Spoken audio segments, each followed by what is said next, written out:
Hola, ¿qué tal, amigas, amigos? Sí tengo la información para ustedes, pues el INE, con toda la declaración que hicieron los diferentes grupos parlamentarios en la Cámara de Senadores, y se prepara otro documento similar en la Cámara de Diputados. Parece que pusieron en la mesa lo que es la discusión de un llamado ente autónomo, que es muy diferente a un poder electo por el pueblo.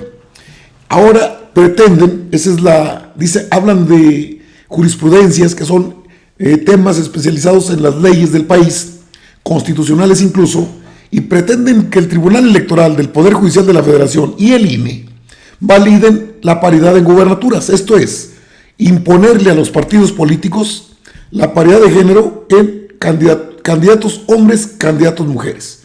Yo no tengo nada en contra de las feministas, aunque hay malos antecedentes de quienes han vandalizado con una causa tan noble.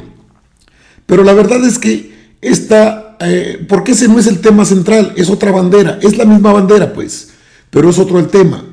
Si el INE tiene la capacidad jurídica constitucional de imponerle a los partidos políticos representados por la vía del voto en la misma Cámara de Senadores y en la Cámara de Diputados para decirles cómo deben elegir a sus candidatos o a sus candidatas. Cuando esto queda plasmado para términos legislativos en el artículo 175, sí, de la misma Constitución, pues en el Consejo General del INE se pasaron por alto lo que les habría, pues no dictaminado, pero sí ya aclarado la Junta de Coordinación Política de la Cámara de Senadores. Otro documento de la Cámara de Diputados se prepara igual, en el sentido de que no pueden legislar, no es su tarea, no es su función, la de ellos es contar votos, esa es la facultad que tiene el INE. Se han ido abrogando, se han asignado tareas extraordinarias una tras otra, a tal grado que tenemos a Lorenzo Córdoba, a Ciro Murayama y a Edmundo Jacobo Molina como los dueños del INE. Por supuesto que obedecen a intereses del plenato, nadie lo puede negar, pero aún esos intereses a los que sirven, y aquí están los documentos, las grabaciones, las declaraciones de Claudia Ruiz Massieu del PRI, de Xóchitl Gálvez, las dos damas, mujeres del PRI y del PAN. Están declaraciones de Dante Delgado del Movimiento Ciudadano, están declaraciones de los partidos políticos que no es que estén en contra de la decisión, sino la forma en que pretende el INE legislar, es decir, elaborar leyes. Eso no es su tarea. Tal como lo hacen en estos momentos, en estos días, el Colegio Electoral de Estados Unidos, con sueldos menos onerosos y con gastos menos fuertes, menos faraónicos, menos altos incluso, pues su tarea, su encomienda es contar votos, no elaborar leyes. Son cosas muy diferentes, pero embriagados de poder, envalentonados porque creen que Joe Biden les va a solucionar la vida, bueno, pues se avientan el tiro y esto se pone bueno porque pues parece que un reacomodo en las fuerzas de un órgano autónomo como es el INE, el Instituto Nacional Electoral no fue concebido para legislar. No puede haber otro poder aparte de los tres que la Constitución Política de México establece: el poder ejecutivo, que encabeza el presidente de la República; el poder legislativo, con la Cámara de Diputados, que es la Cámara Baja, y la Cámara de Senadores, que es la Cámara Alta; y el poder judicial, donde no encaja el INE. El INE es un organismo autónomo que se concibió para contar votos, no para elaborar leyes. Son cosas muy diferentes. Vamos a ver esto. Se me hace que acaba de firmar su sentencia o su retiro del INE Lorenzo Córdoba Vianello, y ni siquiera tiene nada que ver el presidente, porque van a empezar que el presidente, no, son los grupos parlamentarios. Parece que les dieron una sacudida para que despierten. Aún al interior del INE se dio un debate muy interesante. Hubo quienes vieron la situación de romper el pacto federal al involucrar a un organismo autónomo como es el INE con tareas legislativas. Sí hay quien lo vio, incluso lo observó, incluso lo señaló, pues aún así votar. Va la paridad de gobernadoras, dicen las damas feministas, con todo respeto, pero esa no es la tarea del INE. No fue concebido con esa finalidad, ni son sus funciones. Así es que ya se puso a las patadas. Vamos a ver cómo responden diputados y senadores, y senadoras y senadoras, y diputadas. Va a ponerse muy bueno esto. Acompáñenme, voy a hablar del tema como siempre, bien explicado para que a usted no le quede ninguna duda. Le encargo, suscríbase, ACM Canal 54. Por supuesto, denle like al video. Necesitamos informar de cómo Lencho Córdoba enloqueció. Ya ahora se siente legislador. Vámonos a la información porque está muy completo. Aquí tiene a UKIP Espadas, que se manifiesta en contra de la paridad de género. El IFE no tiene esa facultad, va en contra del federalismo. Pues hasta hoy esto. Aquí está la representante del Partido Acción Nacional ante el mismo INE que declaró esto, y aquí le voy a presentar lo que dicen. El artículo 105 de la Constitución señala que aquellas modificaciones fundamentales que afectan de manera trascendental la organización de las elecciones deben ser promulgadas 90 días antes. Estas modificaciones tienen un alto impacto en relación con el cumplimiento de obligaciones de los partidos, que estamos obligados a organizar procesos internos para elegir nuestras candidaturas.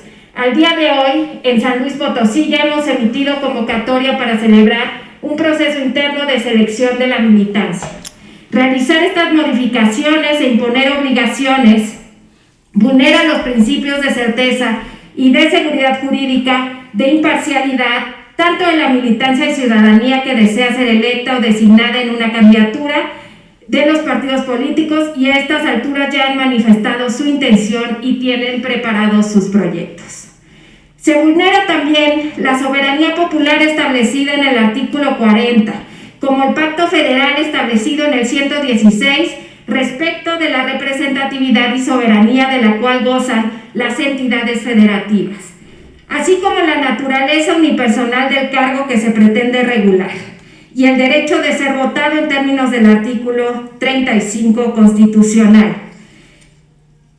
Respecto de representación, entendemos, de acuerdo con Sartori, para su acepción, el artículo 32 de la LEGIPE y el inciso H del numeral 2 nos da en efecto la atribución de conocer asuntos de la competencia de los OPL cuando su trascendencia sí lo merite. Ahí se podría actualizar, o para aceptar un criterio de interpretación. Ahí creo que también incluso se podría actualizar.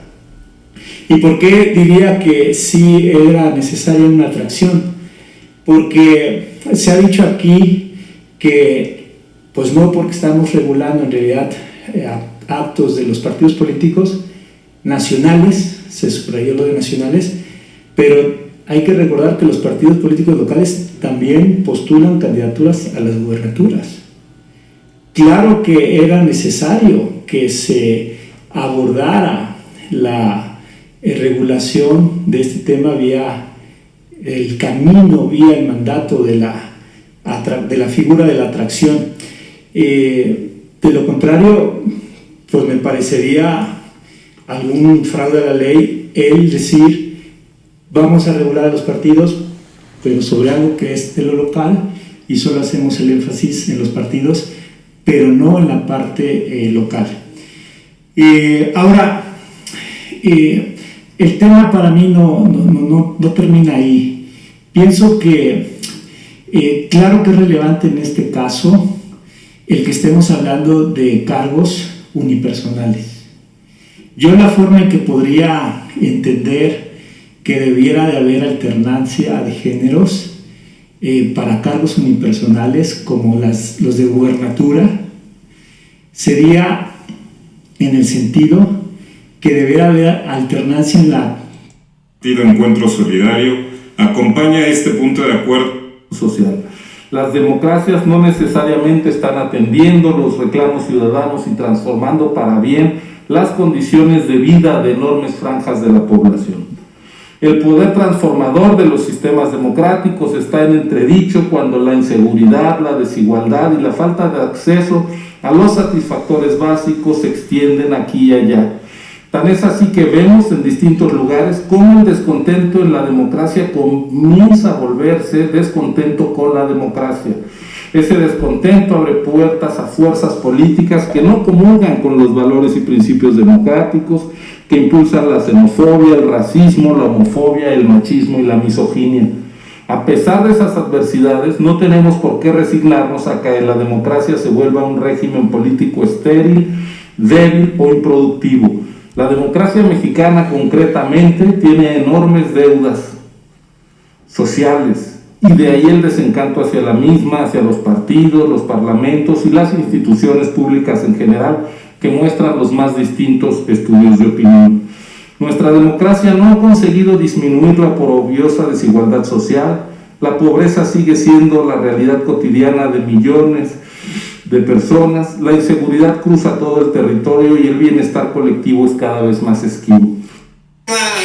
Publicada el 6 de junio de 2019 a la Constitución Federal para garantizar la paridad de género en los 3 niveles de gobierno, federal, estatal y municipal, en los 3 poderes de la Unión, ejecutivo, legislativo y judicial, y organismos autónomos, lo que se ha llamado como paridad transversal o paridad en todo, ha establecido un nuevo paradigma en cuanto al principio de paridad de género en materia electoral para integrar los órganos representativos de la voluntad popular a los hombres y a las mujeres, para que por igual formemos parte de las decisiones de la vida pública de México. La voluntad del Poder Legislativo de revertir las barreras que impiden el acceso paritario a los cargos públicos se encuentra plenamente manifiesta. Estamos ante un proceso, no ante un suceso, de integración de las mujeres al ámbito público en todos los niveles de gobierno, y debemos de continuar con las acciones que lo hagan una completa y total realidad. No se debe ver este asunto como un aspecto numérico. La causa de la inclusión de las mujeres en la vida política exige sobre todo voluntad, compromiso, decisión, pero sobre todo acción de todos. Nuestra democracia requiere, y es importante, que se escuchen todas las voces, sin discriminaciones, pero que reconozcamos que aún se requiere una nueva democracia, más progresista, más avanzada, para cambiar los sistemas y las leyes que les impiden lograr la igualdad. El Partido del Trabajo mantiene un compromiso firme para la eliminación de las barreras que producen relaciones asimétricas en la competencia electoral, y nos pronunciamos a favor de cumplir con el principio de paridad de género en la postulación de los candidatos para las elecciones de 2021. Confiamos plenamente en las mujeres mexicanas, en su lucha constante por la construcción de un mejor país y su participación en todas las esferas de la vida pública. Esto es fundamental para el progreso como nación democrática, y apoyaremos las posturas políticas y posicionamientos que fortalezcan sus derechos. Bienvenidas todas las mujeres. Para el Partido del Trabajo, su labor, espíritu, aportaciones fortalecen la democracia mexicana y contribuyen al desarrollo integral de una sociedad más justa, más equitativa, plural e incluyente. Es cuanto, señor presidente, por su atención. Gracias. Gracias, señor representante. Tiene ahora la palabra el consejero Oquiba Espadas. Buenas tardes. Fíjense que los yucatecos gustamos de decir que Yucatán es la tierra que no se parece a otra, y a veces tenemos razón. Ciudadanas y ciudadanos integrantes de ese consejo, permítanme ilustrar con algunos datos este brote de regionalismo. Entre 1990 y la fecha, la ciudad de Mérida en estos 30 años ha sido gobernada durante 8, en distintos periodos, por 3 alcaldesas. Y en el caso del gobierno del Estado, en esos mismos 30 años, también ha sido ocupado 8 años por una de 2 gobernadoras. Por cierto que durante 2 de estos años tuvimos una gobernadora y una alcaldesa en la capital del estado. Pero no nos quedamos allá. Yucatán fue el primer estado en donde hubo 2 gobernadoras, una interina y una constitucional. Por cierto, la interina fue la primera mexicana en ser electa gobernadora por un congreso estatal. Y también fuimos el primer estado donde una mujer ganó la gubernatura desde la oposición. Evidentemente, las condiciones de hacer política de la mujer en Yucatán, que ni han sido las mismas siempre ni han dejado de tener retrocesos, no son las mismas que existen en otros estados. No pondré nombres, se han mencionado estados donde nunca una mujer ha sido gobernadora, estados donde pocas mujeres, si es que alguna, han llegado a la alcaldía de la capital.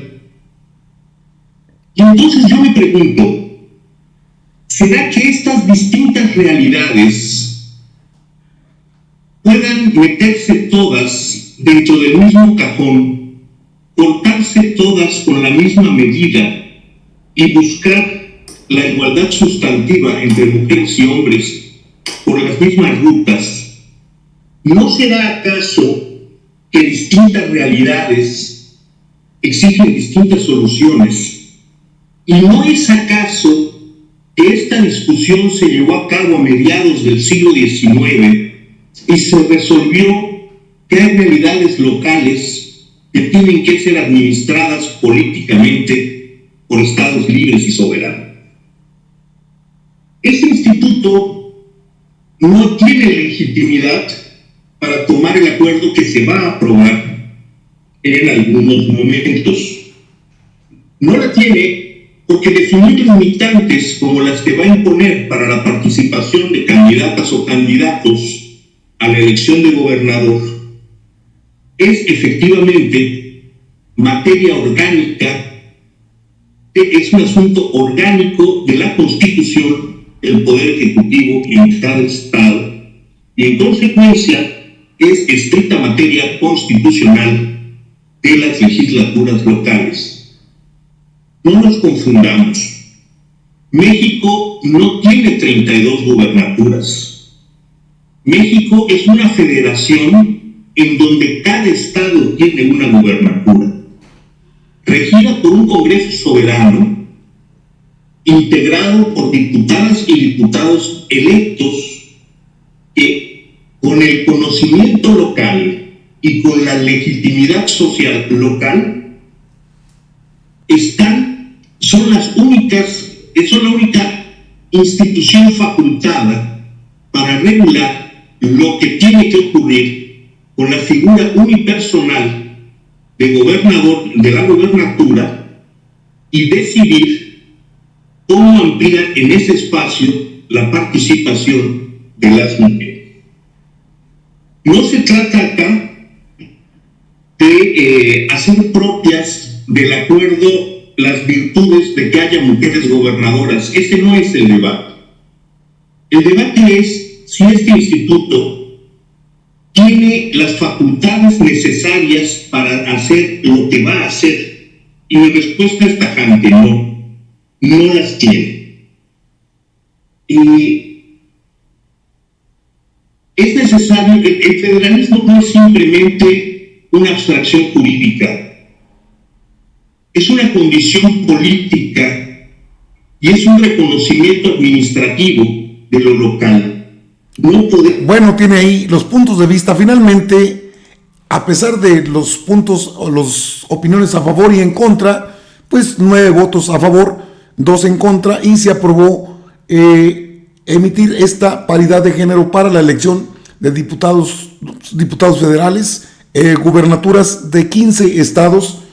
Pues ahora vamos a esperar la respuesta de los partidos políticos representados, sí, como una entidad federativa, que es nuestro país, conformada por 32 estados, qué opinan las fuerzas políticas. Ya lo dijeron los senadores. Faltan los diputados y falta la judicialización de esta situación que puede acabar en algo que no le va a gustar mucho a Lorenzo Córdoba Vianello. Pero bueno, ellos iniciaron todo esto.